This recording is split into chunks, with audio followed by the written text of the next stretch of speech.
Muy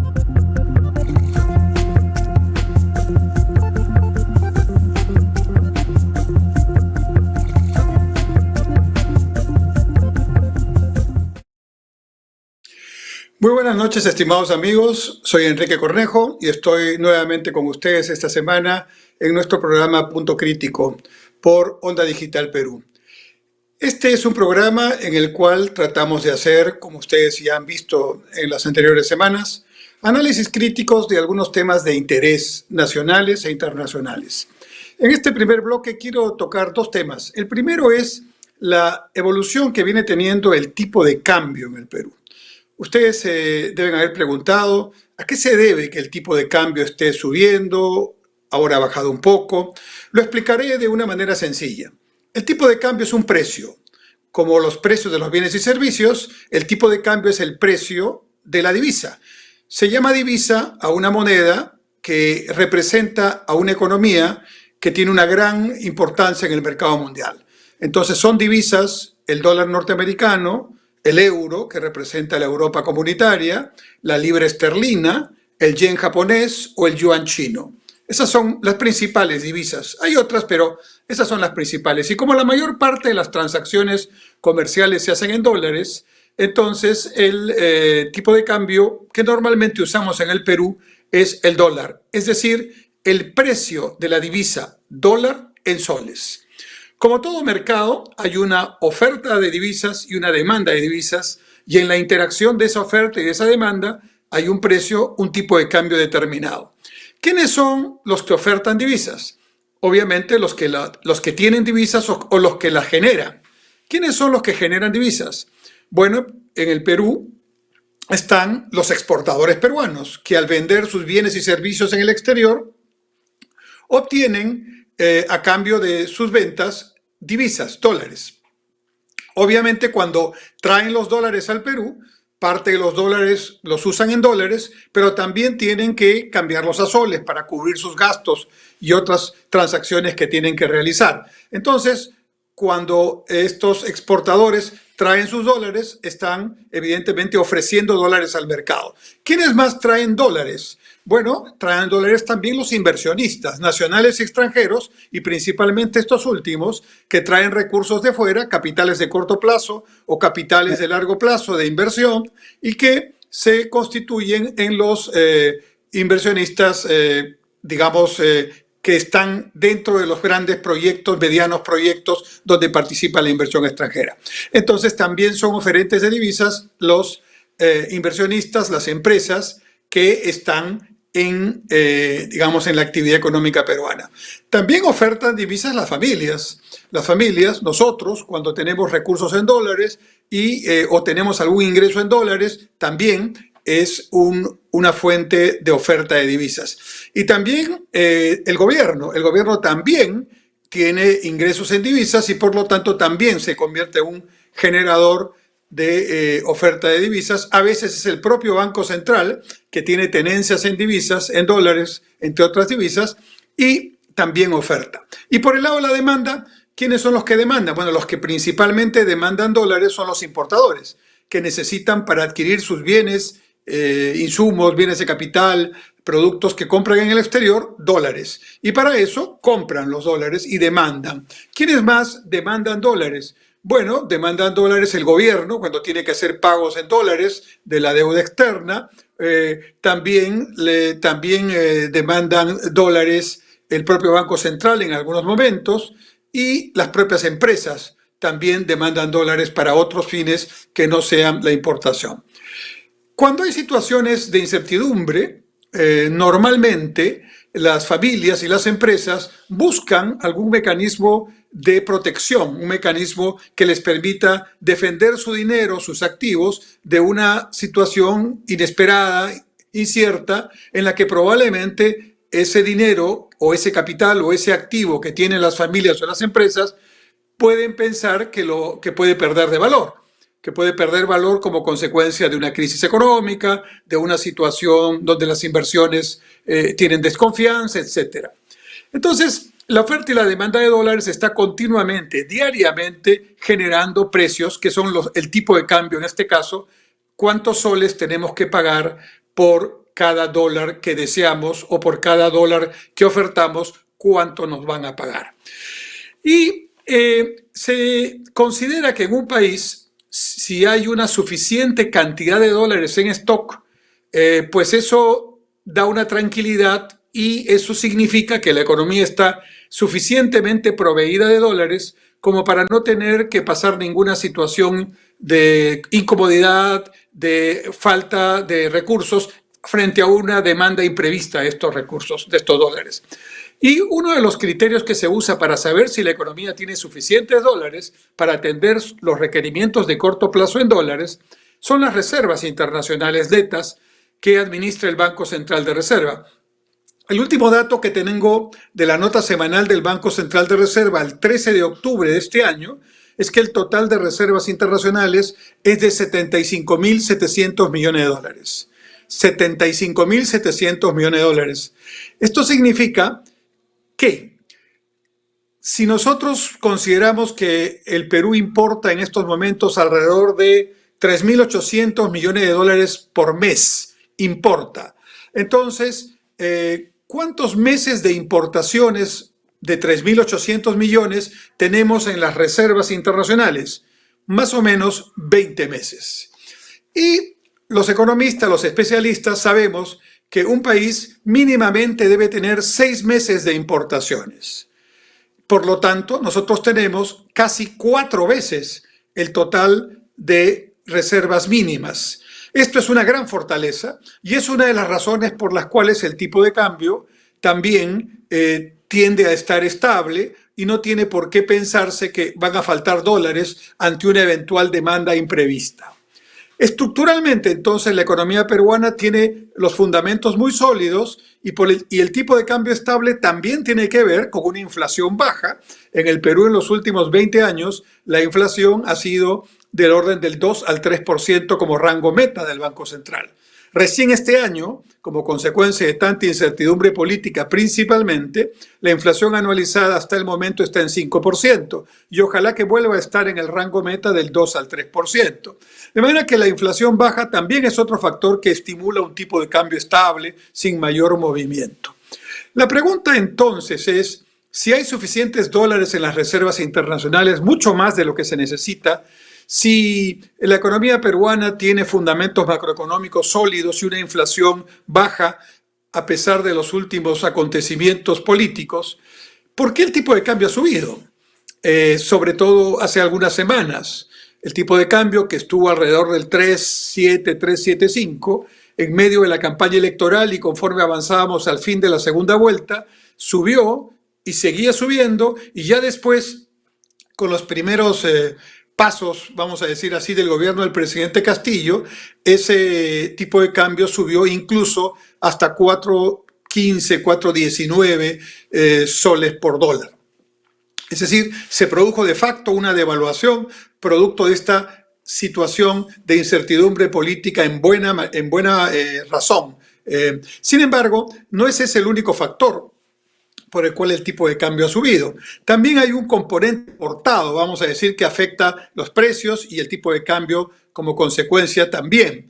Porque en los últimos meses ha habido elevaciones en tipos de cambio importantes en los mercados mundiales, sobre todo en el precio del petróleo y en el precio de los alimentos. También han subido los minerales, eso nos favorece, porque nosotros exportamos minerales. Pero el que suba el precio del petróleo nos perjudica porque somos importadores de petróleo y porque el petróleo tiene que ver con los fletes y con las tarifas de todo el comercio mundial y por lo tanto al subir el petróleo se incrementa el costo del transporte, el costo de las mercaderías que vienen importadas sube y también, como he mencionado en otro programa, esto también tiene que ver con la situación de un inesperado rebote mucho más rápido que el que se pensaba en la economía mundial, lo que hace que hay en estos momentos un problema de la oferta de contenedores y barcos y rutas marítimas, lo que está haciendo un poco más lenta las importaciones mundiales. Todo esto en conjunto encarece un poco más los alimentos, encarece las transacciones, el transporte, y eso también, en la medida en que suben los precios de lo que importamos, también implica una necesidad de mayor demanda de dólares para cubrir esa situación. Pero lo que mayormente ha hecho subir el dólar en el Perú en las últimas semanas y meses ha sido la situación de incertidumbre, de desconfianza que ha generado primero la campaña electoral y luego el nuevo gobierno con sus acciones o con sus inacciones. En este sentido, lo que ha pasado es que las empresas han generado una mayor demanda de dólares para cubrir sus expectativas inciertas y con una medida de protección, de resguardo. Y las familias que tenían depósitos en soles los han cambiado a dólares, lo que ha significado una mayor demanda de dólares, y los que tenían dólares y han podido sacarlos del país, empresas o familias, ya lo hicieron. Estaba haciendo un cálculo. En marzo del 2021, las reservas internacionales netas eran de 75.700 millones de dólares. Perdón, 79.900 millones de dólares. Y las reservas, como he dicho, a la fecha son 75.700. Eso quiere decir que más o menos en los últimos 5 meses, 6 meses, hemos perdido 4.000 millones de dólares en reservas. No todo es producto de la crisis política que estamos viviendo, de la incertidumbre que todavía existe, ¿no? Pero en parte tiene que ver con ella. Y de hecho, parte de esos 4.000 millones de dólares son recursos que estaban en el Perú, en empresas y en familias, y aquellas empresas y familias que han podido los han retirado del mercado peruano. Están en plazas internacionales. Pero internamente la gran mayoría que tenía ahorros en dólares también los ha retirado del sistema financiero, y los que tenían ahorro en soles los han cambiado a dólares para tratar de protegerse, y eso es lo que ha empujado la demanda de dólares y ha elevado el tipo de cambio.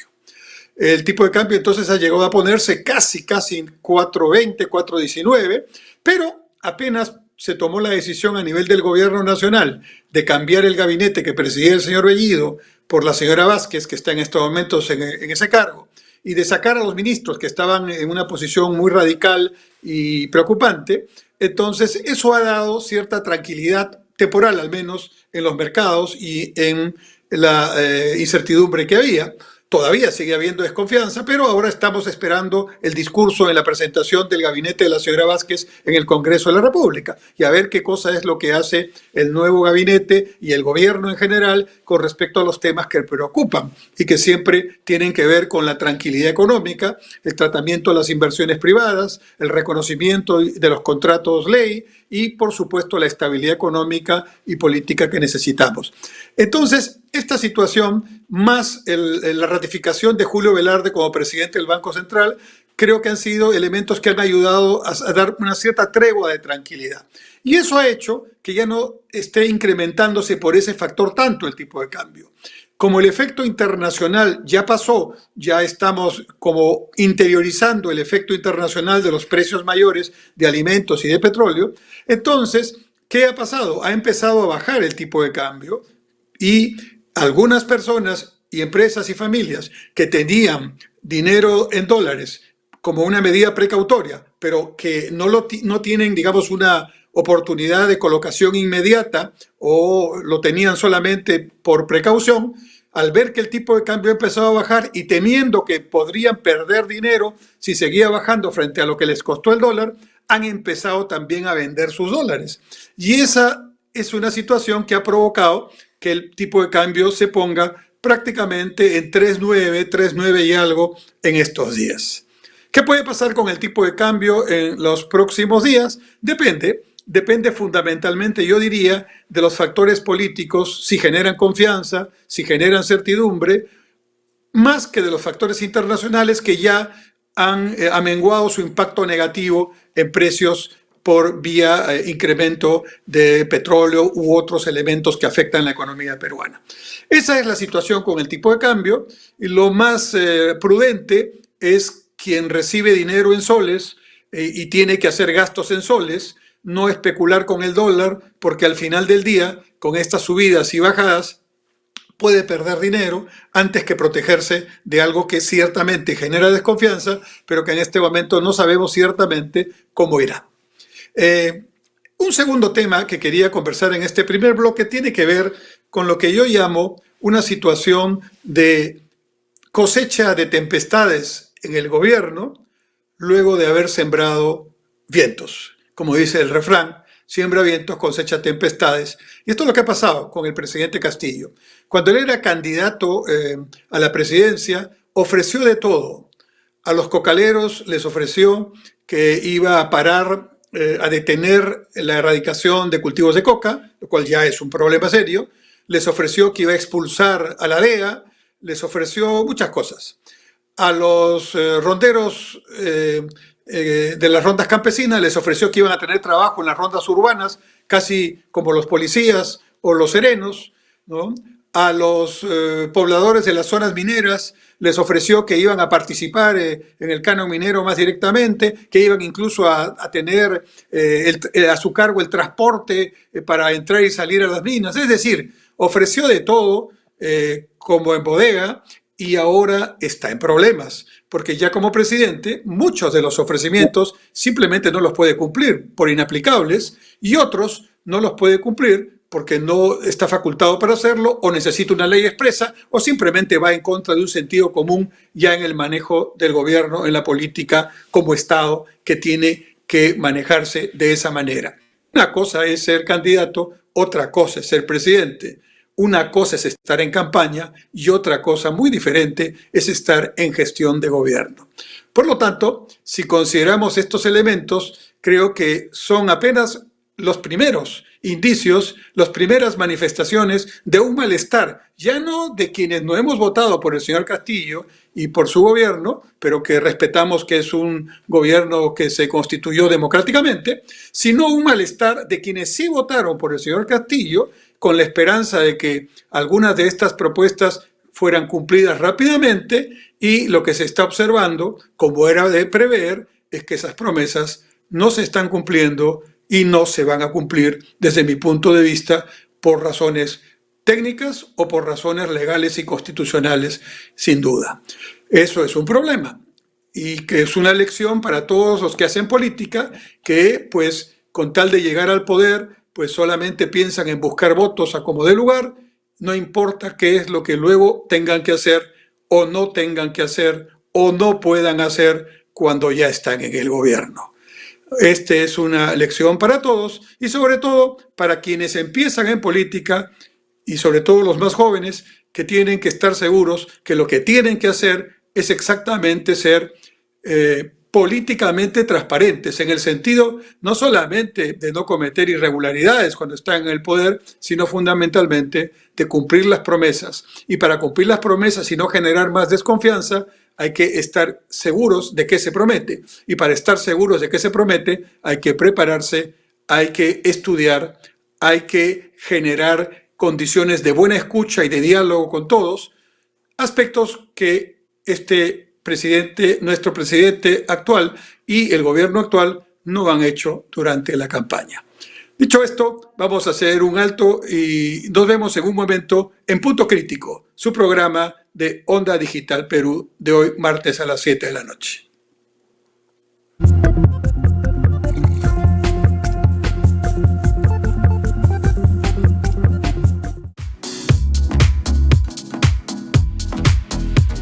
Hola, soy Adelaida Noriega Cabrera, psicóloga, docente y coach en programación neurolingüística.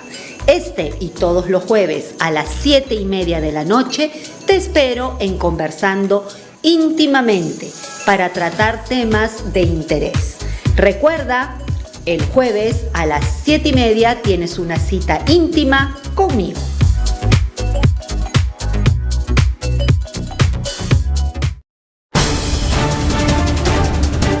Miércoles a las 9 de la noche los espero en Lapsus por Onda Digital Perú para que sepas la verdad, para que te enteres lo que realmente debes saber y para que no te dejes engañar por otros que siempre mienten o engañan a la población.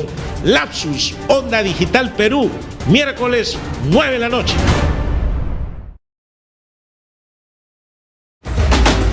¿Buscas nuevas ideas para fortalecer tu negocio? Aquí en Onda Digital 18.4 y también por Cable Más tenemos Persevera Empresarial, un programa con ideas, consejos y sugerencias para ti y tu empresa. No te lo pierdas, martes 9 de la noche, Onda Digital 18.4. Te invitamos.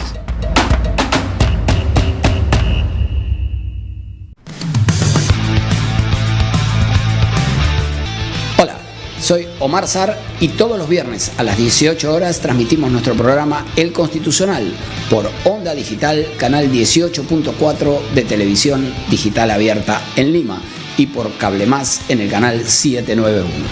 Pero también se transmite a través de nuestro Facebook, Omar.Sar, y de las plataformas de Facebook y de YouTube Onda Digital Perú. Ya sabes, El Constitucional, viernes, 18 horas. Te esperamos.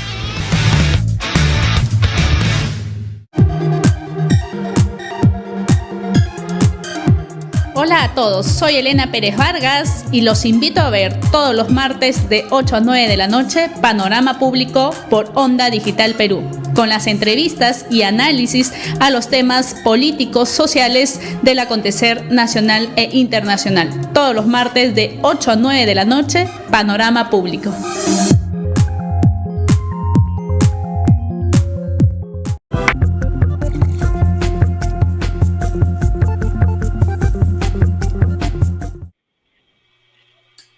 ¿Cómo están, estimados amigos? Muchas gracias por sintonizar nuestro programa Punto Crítico. Y en este segundo bloque quiero comentar con ustedes, a partir de un ejemplo, cómo a veces se toman decisiones públicas equivocadas y cómo eso implica realmente consecuencias negativas que duran años. Voy a tomar el caso del puerto del Callao, un puerto que para nosotros es fundamental porque sin duda es el puerto que reúne el 80% de la carga de comercio exterior del Perú, porque está en el centro de la costa oeste del Pacífico Sur, mirando a Oceanía y Asia. Es una ubicación privilegiada, con unas condiciones que siempre han sido unas condiciones como para ser un puerto líder en esta parte de América del Sur, pero durante décadas no lo fuimos. ¿Y por qué no lo fuimos? Entonces, esta foto que ven ahí es el puerto del Callao.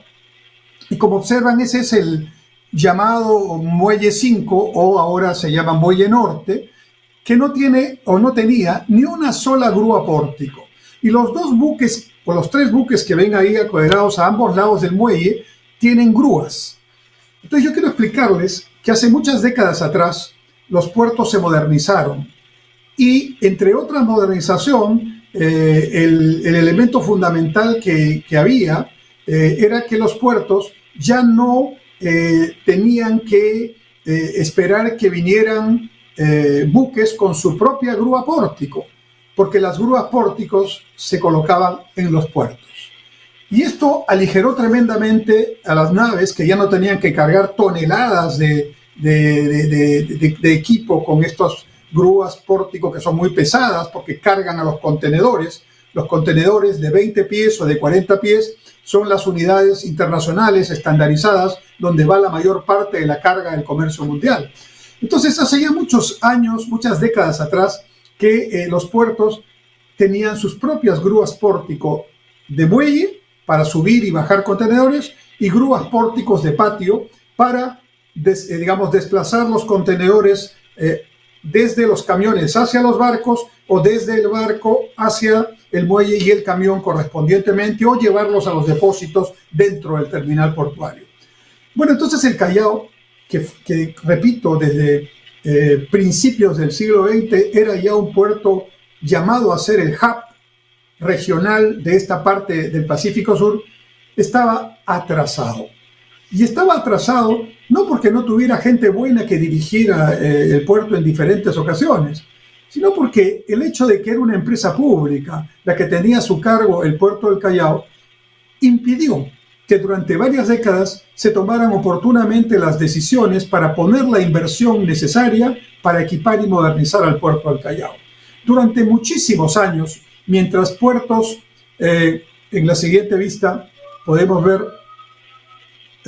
esta ya es la vista actual, la vista del Terminal Sur, que no existía y que ahora está en una concesión con DP World, una empresa de Emiratos Árabes Unidos, que es la tercera o cuarta operadora mundial de contenedores y de puertos en el mundo.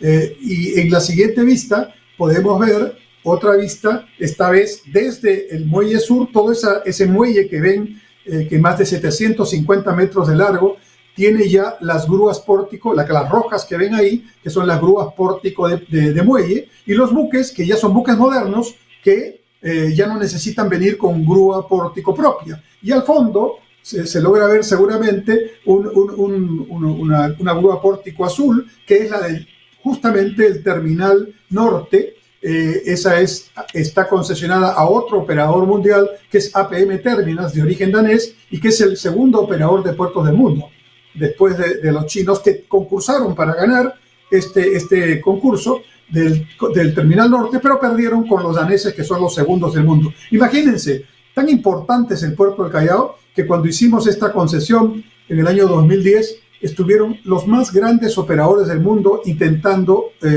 ganar el concurso. No hubo concurso más transparente y más beneficioso para el Perú que porque, como digo, el primero del mundo compitiendo con el segundo del mundo por ver quién está en el terminal norte, y en el terminal sur ya estaba el tercero del mundo. Esa es la realidad que tenemos hoy en el puerto del Callao. Y podemos ver otra vista también. Ya esta es una vista de también desde otro punto, de las grúas pórtico que les estoy mencionando. Muy diferente a la primera vista que habíamos visto. Pero ¿qué había pasado durante décadas? Que el puerto del Callao no tenía estas grúas, porque no se hacían las inversiones, porque el sector público tiene esas características, lento en tomar decisiones, burocrático cuando hace los procedimientos, y pueden haber, y han habido, gente muy valiosa en los directorios del ENAPU, pero no había la forma de poder hacer estas inversiones, ni el dinero también en muchos casos de poder hacer estas inversiones. Así que nos rezagamos. Y además, para que vengan los grandes buques portacontenedores, puerto o cualquier puerto tiene que tener mínimamente una profundidad de calado de 16 metros, entre 14 y 16 metros. Y el puerto del Callao no solo no tenía grúas pórtico, sino tampoco tenía el calado. Estaba a 11 metros 99. Consecuencia, durante muchos años ya venían a este puerto nuestro del Callao buques antiguos, porque solamente los buques antiguos tenían grúas pórtico, y lógicamente los grandes buques se iban a otros puertos, como por ejemplo, en la siguiente vista, ¿no? Tenemos un puerto, el puerto de San Antonio en Chile, ahí ven con sus grúas pórtico al fondo, que es un puerto que no debió haberse inaugurado, no debió tenerlo Chile. Chile lo inauguró antes en el Callao de grúas pórtico, de equipamiento en su momento. ¿Por qué? Porque es lógico. Si vienen buques del Asia o vienen buques del norte, ¿no? Lo lógico es que primero paren en el Callao y luego paren en Chile, que está más lejos, es un país más grande, ¿no? Pero aquí, como no había forma de...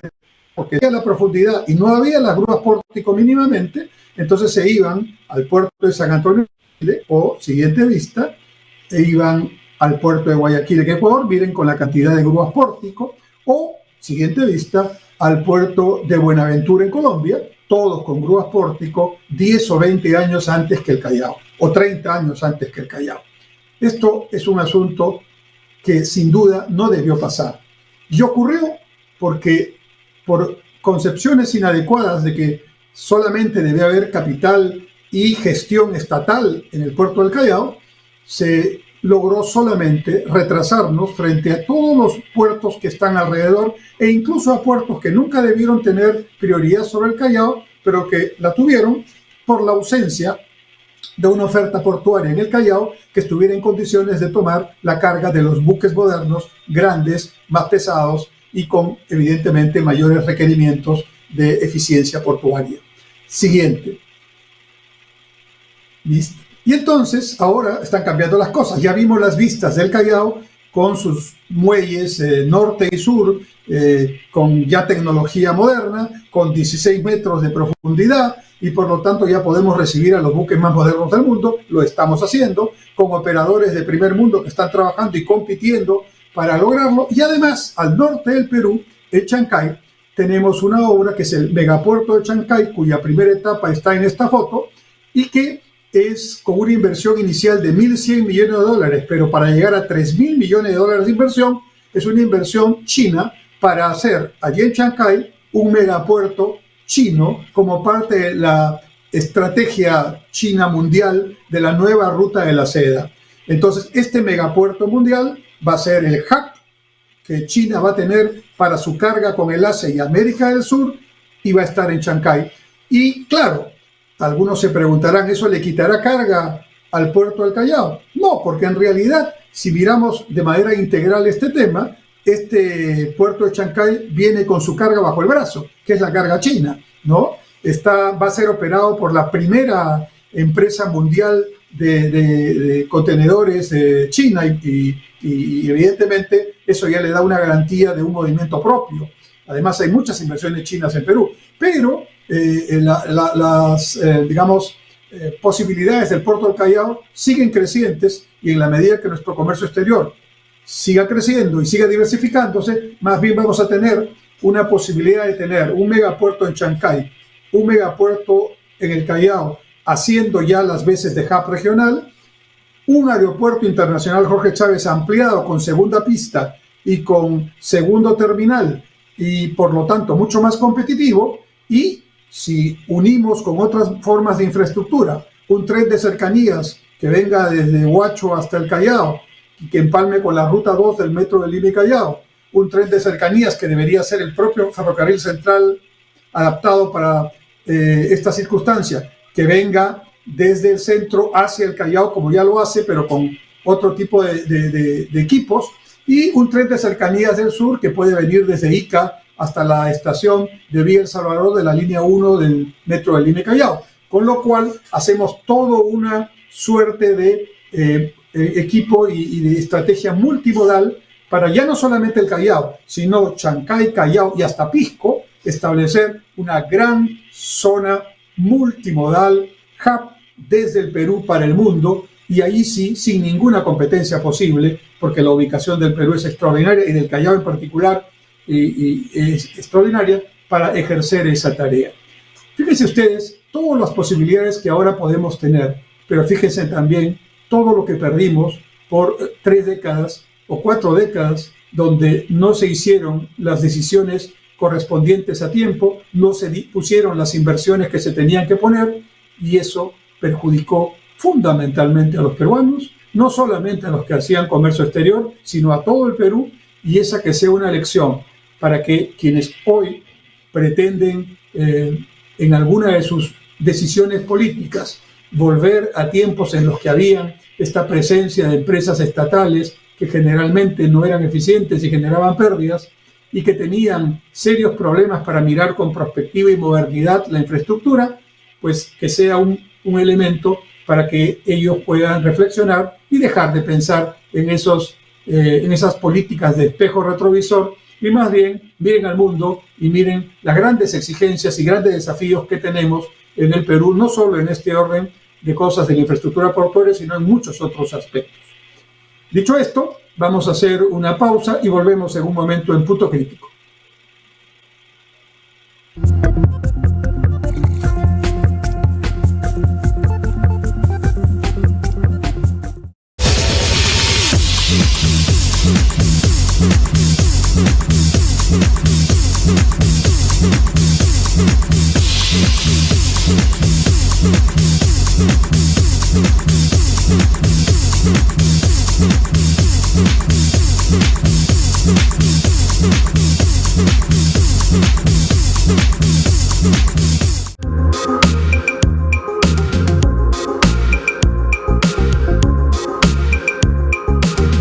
Hola, soy la doctora Mariela Guerra, médico experta en salud mental. Y justamente pensando en tu mente es que todos los miércoles a las 8 de la noche estaremos desarrollando un programa que resolverá tus dudas, tus preguntas relacionadas a los diferentes tipos de problemas de la salud mental. Aquí en Onda Digital Perú, señal abierta 18.4, cable más 791. Puedes seguirnos en Instagram, Facebook, YouTube. Recuerda, todos los miércoles a las 8 de la noche tienes una cita con nosotros.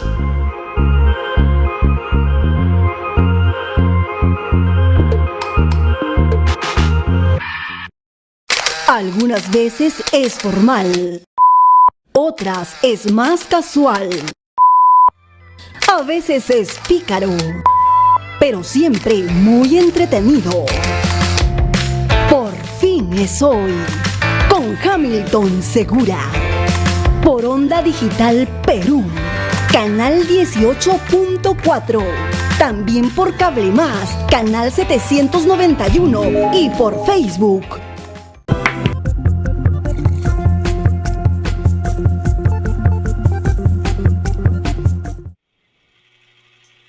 Continuamos con nuestro programa Punto Crítico y, como estábamos mencionando en el bloque anterior, el puerto del Callao y la infraestructura portuaria que ahora la tenemos en una condición de alta competitividad y camino a generar inversiones que pueden todavía ponernos en un nivel superior y muy importante a nivel ya mundial y sobre todo regional, es un ejemplo de cómo en tiempos anteriores no debimos hacer las cosas como las hicimos y cómo esos tiempos de inacción han generado décadas en las cuales hemos perdido recursos, hemos perdido oportunidades y hemos generado oportunidades para nuestros vecinos, que claro, para ellos ha sido positivo, pero a costa de lo que debió significar empleo para los peruanos, ingresos para los peruanos, inversiones para los peruanos.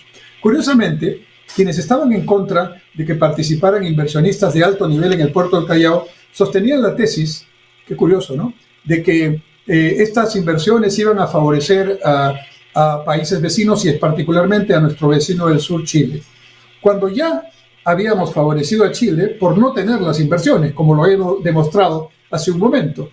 Entonces, esta manera de entender la política con mucha ideología y poco sustento, poco estudio, poca investigación, poco análisis técnico, sin duda siempre tiene serios problemas y lamentablemente no solo perjudica a quienes los plantean, perjudican a todos los peruanos. Pero además de que tenemos que recuperar ese tiempo perdido, el punto va a que mientras nosotros estamos en una agenda bastante mediocre, con temas que no le interesan a la población. ¿Qué le interesa a la población en este momento? A la población le interesa, primero, que todos estemos vacunados y que nuestra salud sea atendida y nos preserve del contagio y de la muerte con este virus tan complicado. Segundo, nos interesa que se recuperen los millones de empleos perdidos precisamente por la pandemia, porque la pandemia ha obligado a un tipo de trabajo que ya no es el que teníamos hasta el 2019. Y obviamente queremos empleos que sean sostenibles, para tener ingresos sostenibles, ¿no? Porque decir que se van a hacer empleos temporales para tareas que no son tareas especializadas, sí, genera algunos ingresos, son paliativos, pero no es la solución ni el problema se soluciona fundamentalmente por ahí.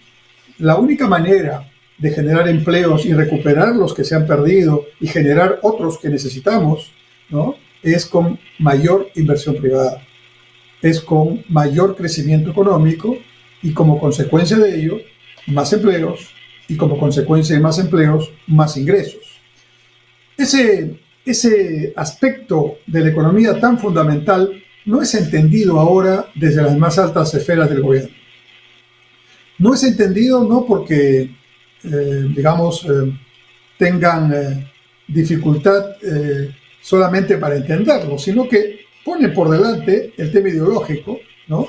Tienen algunas premisas en la cabeza que las repiten casi de memoria desde hace un tiempo, sin haber estudiado, sin haber evaluado incluso las experiencias de otros países que ya salieron de estos esquemas retrógrados, ¿no?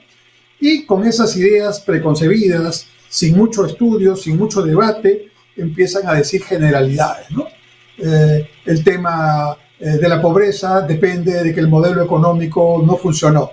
Y yo les he demostrado en el programa anterior que durante 20 años el crecimiento económico del Perú significó un continuo proceso beneficioso, no solamente por el crecimiento mismo, sino por la generación de empleo, por la generación de ingresos que ese crecimiento significó, un crecimiento que se hizo sin inflación o con una inflación menor al 3%, lo cual le dio gran estabilidad y gran potencia a ese crecimiento y que generó ingresos reales en soles para muchísimos peruanos que antes no estaban trabajando y que antes no estaban con esos ingresos.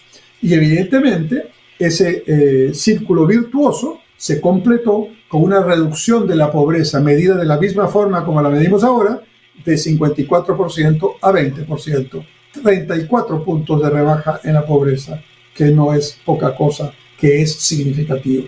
Así que el modelo económico puede no haber sido completo, pero no por culpa del crecimiento ni de la inversión privada, que sí generó empleo, que sí generó impuestos, que sí generó canon, que sí generó ingresos importantes, que sí ayudó a bajar la pobreza, pero sobre todo por un Estado que no está a la altura de los acontecimientos mundiales y de las necesidades del Perú.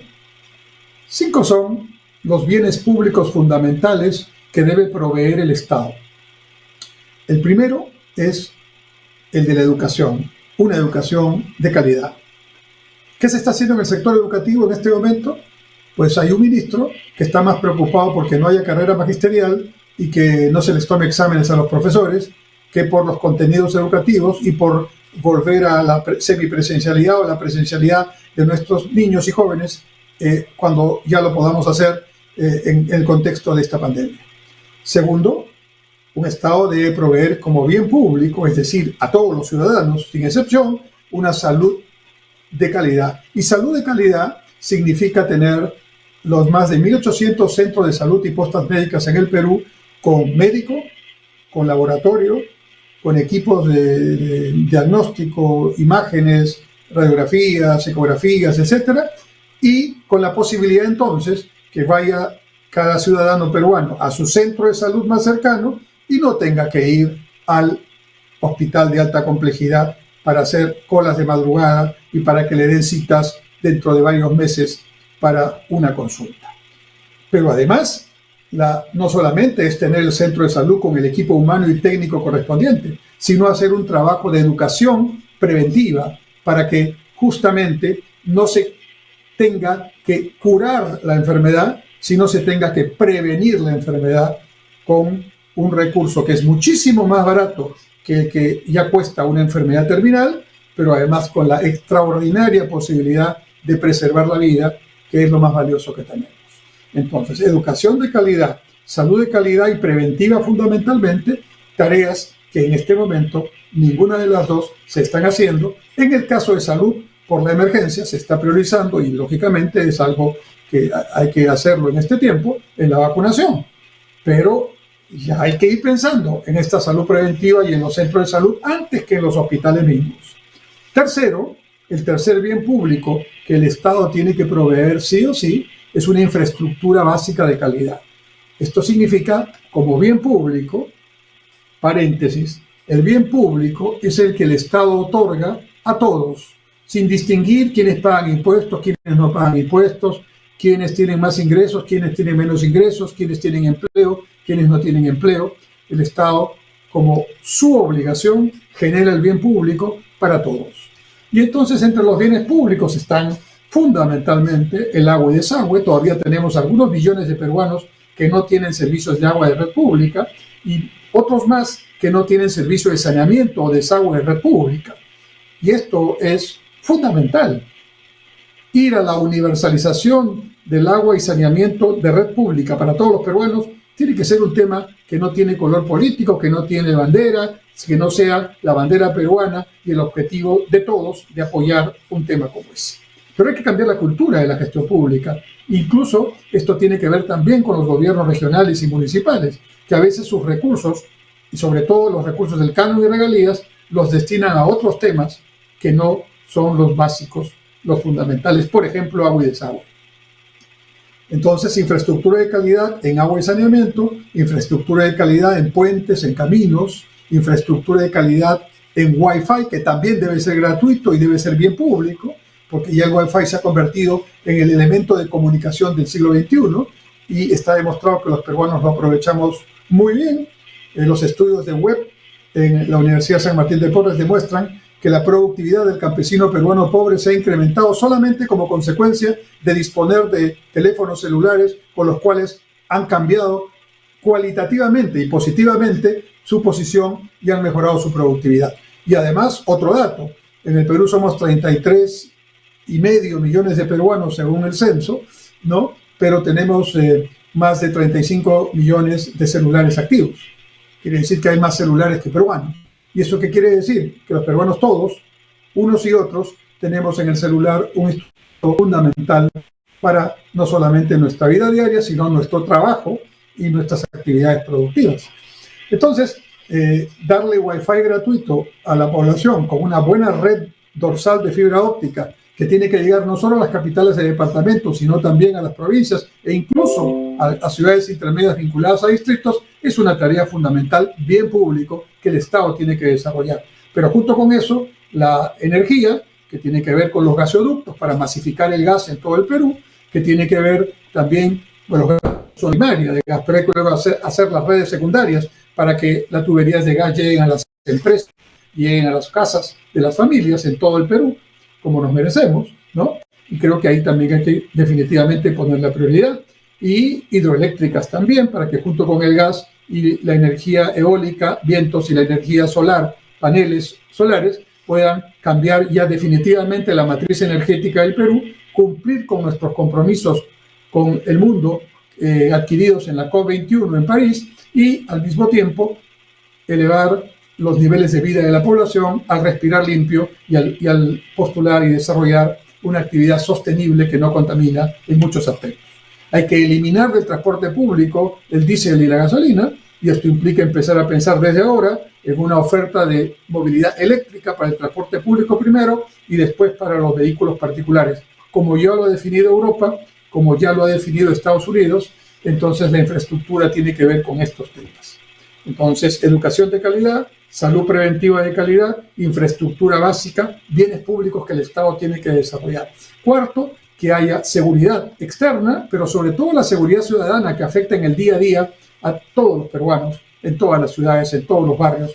La delincuencia es también directamente proporcional al desempleo, es directamente proporcional a la crisis y consecuentemente no solamente es un asunto policial y represivo, pero claramente la seguridad ciudadana es un tema que el Estado tiene que garantizar. Y el otro elemento clave como bien público, hay otros, pero estos 5 son los fundamentales, es garantizar la justicia para todos, de manera que la justicia llegue a quien deba llegar solo por el hecho de que se está garantizando el derecho de los ciudadanos a tener una justicia imparcial, transparente y rápida, y no como ahora, donde lamentablemente muchos temas de la justicia tienen que ver no con tener la razón, no con tener la verdad, sino con tener o no tener poder político, con tener o no tener dinero o influencias de otra naturaleza. Entonces, el Estado, no el de inversión privada, no el modelo económico, el Estado, cumpliendo el artículo 58 de la Constitución Política vigente, que dice que la economía peruana se ejerce en una economía social de mercado, el Estado tiene la tarea fundamental de hacer una buena gestión de educación pública, de salud pública, de infraestructura pública, de justicia y de seguridad ciudadana. Y en esas 5 tareas, el Estado peruano está muy mal. No solamente porque no actúa transparentemente, sino también porque no actúa eficientemente y también porque no actúa oportunamente. Son los 3 elementos que hay que cambiar en la cultura de la gestión pública. Pasar de una gestión pública con problemas de corrupción y con problemas de poca transparencia en general, a una gestión pública transparente, a una gestión pública que rinda permanentemente cuentas a la ciudadanía a quien se debe, una gestión pública que además cumpla con sus objetivos, con eficiencia, con eficacia, y por lo tanto sea una gestión pública que también está en condiciones de atender al ciudadano como se merece, y finalmente una gestión pública para hoy, no para dentro de 30 años, sino para hoy, porque los ciudadanos hoy, no dentro de 30 años, necesitamos tener los mínimos elementos de bienes públicos y de servicios públicos que necesitamos. En consecuencia, allí está buena parte de la tarea pendiente. Y yo les pregunto a ustedes, estimados amigos, ¿qué de estos temas que he comentado en este bloque están en la agenda del Congreso de la República? ¿Cuáles de estos temas que acabo de comentar están en la agenda del presidente de la República y o del gobierno nacional en su conjunto? ¿Cuáles de estos temas están en la agenda de los gobiernos regionales y gobiernos municipales? ¿O están pensando ya que el próximo año, el 2022, hay elecciones municipales y regionales y están pensando quiénes van a ser los candidatos como tema fundamental de preocupación? Y la agenda pública y estos temas que son los que necesita la ciudadanía, estos temas no se están discutiendo y eso es gravísimo. Pero el Estado además tiene otras dos tareas importantes, ¿no? El Estado tiene que, además de proveer los bienes públicos que he mencionado, tiene que regular la economía, regular el mercado cuando el mercado abusa. El mercado abusa cuando hay monopolio. El mercado abusa cuando hay oligopolio. El mercado abusa cuando hay posición dominante y uso indebido de información privilegiada para beneficiar a un grupo o a cierto sector y no al mercado en su conjunto. Cuando se producen esas circunstancias anómalas, el Estado tiene que regular. No controlar, tiene que regular, evitar el abuso. Y ahí tiene que fortalecerse a los reguladores, que tienen que ser tan independientes como el Banco Central de Reserva. Estoy hablando de OCIPTEL, OCITRAN, SUNAS, OCIMERMIN, INDECOPI, SUSALUZ, todos los grandes reguladores. Hoy día son dependencias públicas, pero tienen que ser organismos autónomos, técnicos y de gran capacidad para ejercer la tarea del Estado como es debido y que no se hace de esa manera ahora. Y el tercer elemento, no menos importante, quizás el más importante, cuya tarea es del Estado y no del mercado y no de la inversión privada, es luchar contra la pobreza y es disminuir la desigualdad. Pero ¿cómo luchar contra la pobreza y disminuir la desigualdad? Usando los impuestos generados, las regalías generadas, el canon generado por la empresa privada en las actividades en las que trabaja, para que haya menos pobreza, para que haya menos desigualdad a través de políticas públicas que tengan ese objetivo. Y esta tampoco es una tarea que se desarrolla adecuadamente. Si este es más o menos el panorama en el que debemos trabajar, la pregunta que nos hacemos es, ¿en qué está este gobierno? Bueno, en primer lugar dice que quiere cambiar la Constitución a través de una asamblea constituyente. ¿Para qué? No sabemos bien. Sospechamos, sí, que es para cambiar el modelo económico, para que el Estado tome una mayor participación, es decir, vuelva a lo de los 70 y los 80, y lejos de cumplir las tres tareas básicas que acabo de mencionar, le quieren agregar unas tareas donde ya se sabe que no va a funcionar. Es decir, en lugar de solucionar el problema, lo quieren complicar más. Segundo, quieren que haya una reforma agraria nueva, la segunda reforma agraria la han llamado, porque hasta ahora solo tiene título. No hay ningún documento que acredite qué es lo que exactamente van a hacer para lograr ese propósito. Tercero, quieren renegociar contratos del gas y quieren volver, como por ejemplo, a empresas públicas como Petroperú, que estaban dedicadas a una tarea, pero ahora le quieren encargar tareas de exploración sin que Petroperú tenga recursos para eso, más bien tiene unos compromisos de inversión muy fuertes con la modernización de la refinería de Talara, y sin embargo le quieren encargar eso. Es decir, la agenda pública en estos momentos está al revés, la carreta delante de los bueyes. Estamos discutiendo temas que no son los prioritarios, no solamente desde el punto de vista de esta reflexión que hago con ustedes, sino principalmente desde el punto de vista del interés ciudadano. Todas las encuestas lo dicen: empleo, ingresos, salud, educación. Eso es lo que quiere la gente. No constitución nueva, no contratos. Claro, en el caso del gas, las encuestas, cuando preguntan a la opinión pública, le dicen, ¿y usted está de acuerdo? Dicen sí, porque me han ofrecido que cuando se renegocie el contrato del gas va a bajar el precio del gas licuado de petróleo. Pero eso es un engaño. Es la segunda vez que nos van a hacer ese engaño, porque la primera fue durante el gobierno de Humala, que también ofreció ese tema y luego tuvo que reconocer que se había equivocado. Ofreció que bajaba el precio del gas licuado de petróleo, renegociando el contrato de gas natural. Pero al final no pasó eso. Y ahora también quieren renegociar el contrato de gas natural y con eso bajar el gas licuado de petróleo, que son dos conceptos diferentes, dos productos diferentes. Si quieren masificar el gas natural, porque ese es un objetivo deseable y que no creo que haya oposición en ningún lugar, Lo que tiene que hacer el Estado es promover inversión pública o inversión privada para que haya gasoducto del sur, gasoducto del norte, más gasoductos transversales y masificar de tubería el Perú para que ese inmenso y extraordinario yacimiento de Camisea, que tiene reservas para N años, gracias a Dios, pueda servir a todos los peruanos hoy, no dentro de 30 años. Y para que además, no solamente por eso, baje el consumo de energía contaminante, sino que las familias y las empresas tengan menores costos, menores gastos y por lo tanto mejore también su economía. Pero además, el gas natural tiene subproductos y cuando eso se desarrolle podemos tener nuestras propias plantas petroquímicas y con nuestras plantas petroquímicas podremos tener nuestros propios productos derivados dentro de la petroquímica, uno de ellos los elementos del polietileno de alta y baja densidad, los chips, que hoy importamos 100% y que son los insumos para hacer industria de plástico. Imagínense toda la cadena que puede servir, pero en lugar de promover eso rápidamente, en lugar de aprovechar que los precios internacionales del cobre, de la plata, del zinc, del oro están altos y que hay que acelerar las inversiones nuevas en minería, estamos poniendo trabas, estamos seguramente generando la mayor desconfianza en los nuevos proyectos y esto es lo que nos preocupa más. Muy bien, estimados amigos, por esta noche hemos tocado varios temas. Espero que algunos de estos aspectos que hemos discutido esta noche produzcan ustedes reflexiones y ojalá ideas que permitan que poco a poco, todos juntos, vayamos contribuyendo a tres cosas. Primero, a salir de esta agenda mediocre y pobre, donde los temas sirven para un grupo, para un partido político tal vez, pero no para la gran mayoría de los peruanos.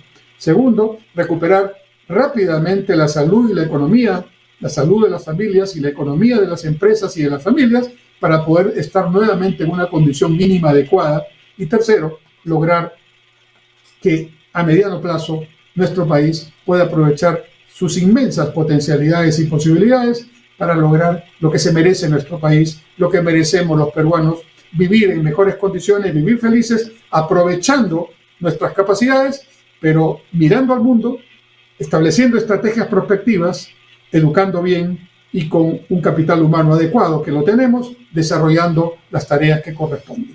Dicho esto, nos vemos, Dios mediante, el próximo martes a las 7 de la noche en su programa Punto Crítico, siempre por Onda Digital, su canal. Buenas noches.